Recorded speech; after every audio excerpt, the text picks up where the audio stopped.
So it turns out that series convergence or divergence depends solely on what those partial sums are doing. And if our partial sums are getting smaller, then our series will converge.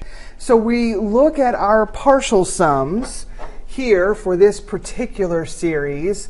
The first partial sum, and this is the one that I generated a while ago. I didn't go ahead and find the sums. But here are our partial sums. If we were to put this in a sequence of partial sums, the partial sums themselves would look like this. So here is a sequence of partial sums.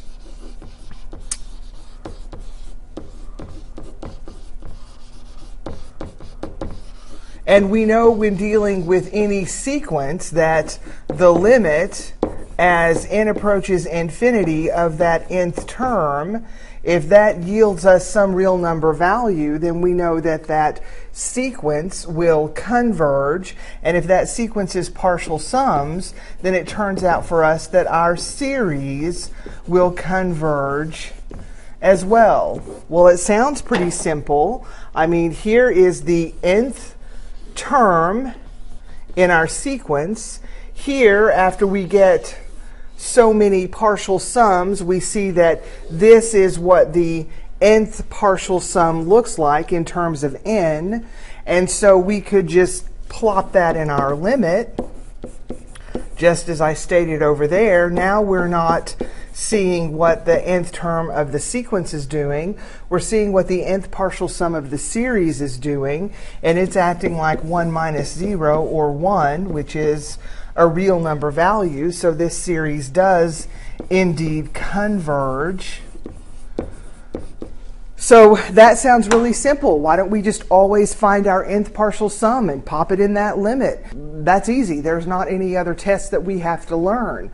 Well, the problem is that a lot of times, not just sometimes, but a lot of times, generating and finding that nth partial sum is pretty difficult. And so what we have done is there's all kinds of different tests we can run that don't depend on us being able to find an accurate nth partial sum, or a sum in terms of n, and then taking that limit. But you do need to know that the sum of a series is the limit of the nth partial sum. So by adding sufficiently many terms of the series, we get as close to any finite partial sum as we like. We can look at partial sums for very large n, and we can make determinations about convergence and divergence from the behavior of the partial sums. But again, as I just said, finding that nth partial sum is difficult. So the infinite series from k equal 1 up to n, where n heads toward infinity, converges and has a sum s if the sequence of partial sums s sub n converges to s, the actual sum. The sum, the series s sub n, diverges if the series diverges, and a divergent series has no sum.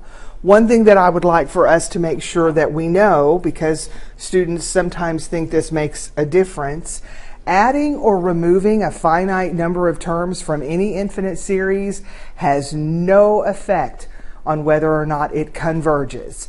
Infinity is just that big. An infinite number of terms, you can subtract any finite number of terms from the infinite number of terms, and if it's a convergent series, it's going to go ahead and converge. And that makes sense. But if it's a divergent series, it will go ahead and diverge, no matter how many terms you pull out of that infinite sum. You can pull out quite a bit, but as long as it's a finite number of terms, it's still going to diverge. So make sure you kind of file that for future reference. So all infinite series will diverge if their nth term is not extremely small. We're exploring the behavior of a sub n now, not s sub n. I didn't say the nth partial sum, I said the nth term of the sequence. If the nth term doesn't go to 0 in the limit as inputs get really, really big, we're guaranteed the series sum will diverge. Now, we'll revisit this idea in a later lesson, but from now on, we're just going to use it at face value. And here is what this is saying.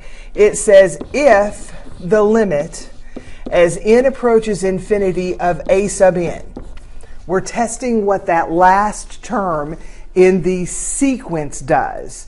And if that last term goes to a real number value L, then that is not sufficiently small for the sum of all those terms to converge. So as long as L is not 0, any real number value, then we're guaranteed that the series, not the sequence, but that the series diverges. That's all this is saying. It's not saying, be very careful, that this means the series converges. It doesn't. The series could converge or diverge. This is inconclusive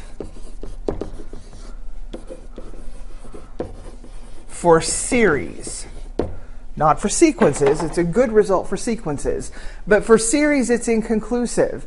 But this is what we want to use. We're going to run the limit on the nth term of the sequence. And remember, that's always right here in our series. And if we don't get 0 out of that, if we get any other real number besides 0, that series diverges. So this really is just a test to see whether we diverge or not. So let's run it on this series. We are only interested in a sub n. This is not the nth partial sum. This is not s sub n. This is a sub n. We are testing to see if the nth term in our sequence is super, super small. If it's super, super small, then we can't determine whether we have convergence or divergence. If that nth term is not super, super small, which is what this would mean, then we're guaranteed divergence. So when I plug this in, I get infinity over infinity. I could expand the denominator if you don't believe me. And this is infinity over infinity. So I'm going to run L'Hopital's rule. And so this is 2n over 2n plus 2, still infinity over infinity. Run L'Hopital's one more time, and that's 1. That nth term is not sufficiently small. It's 1. And since it's not sufficiently small, which means we don't really know what happens to the sum of our series, since that equals 1 and doesn't equal 0, we know this series sum diverges. And we're just going to use that at face value right now. We will revisit it and explore it much more deeply in a later lesson. But we're just going to use it at face value right now. So if you're given a series and you're asked whether it converges or diverges, the first thing you ought to do is plop that a sub n inside the limit. If your nth term of your sequence doesn't get really small, your series sum is going to diverge. Now, if you get 0 out of that limit, it's inconclusive for series. You got to find another test or another way to determine what's going on. So we can explore what's happening to a sub n, but if that's inconclusive, and it will be a lot, we can also explore what's happening to the nth partial sum. So if given the nth partial sum, where we don't actually have to come up with it ourselves, then we can plop that into the limit, and we can determine what's happening to our sum. And if we get any real number out of that, that series converges. So let's do that here. We have the limit as n approaches infinity of n over n plus 1. That's infinity over infinity. That's the limit as n approaches infinity of 1 over 1. That's a good result because this isn't a sub n, this is s sub n. So the limit as n approaches infinity of the nth partial sum, any real number up to and including 0, will tell us that that series converges. However, this is not equal to the limit as n approaches infinity of a sub n. So be very careful. Here's the problem with our series work. We're going to wind up running the limit as n approaches infinity a lot. You have to pay attention to what you're plugging inside that limit and what that result means according to what you've taken the limit of. Because sometimes, let's say our nth partial sum looked like 1 over n. Let's say our nth term looks like 1 over n. Two completely different sequences, but you get the idea. Let's see here. I'll write it so we have more space. Having the nth partial sum behave this way versus having the nth term behave this way. Let's run the limit. The limits are going to look identical, ladies and gentlemen. Both limits are the limit as n approaches infinity of 1 over n. Here, that's 1 over huge, that's 0. Here, still 1 over huge, still 0. This result is inconclusive concerning series convergence or divergence. It tells us nothing. We don't know. This is an excellent result for the nth partial sum.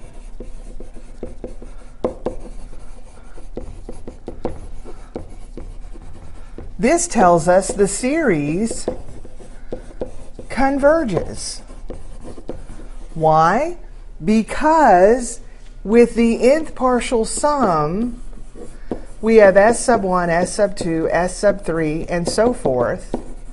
And here, we're running the limit of the nth partial sum. We're running the sequence test for convergence or divergence, and that's a good result for that test. So make sure you understand, even though your limits are going to look the same for sequences and for series, you have to determine the result. Come to class next time. We'll work some homework problems.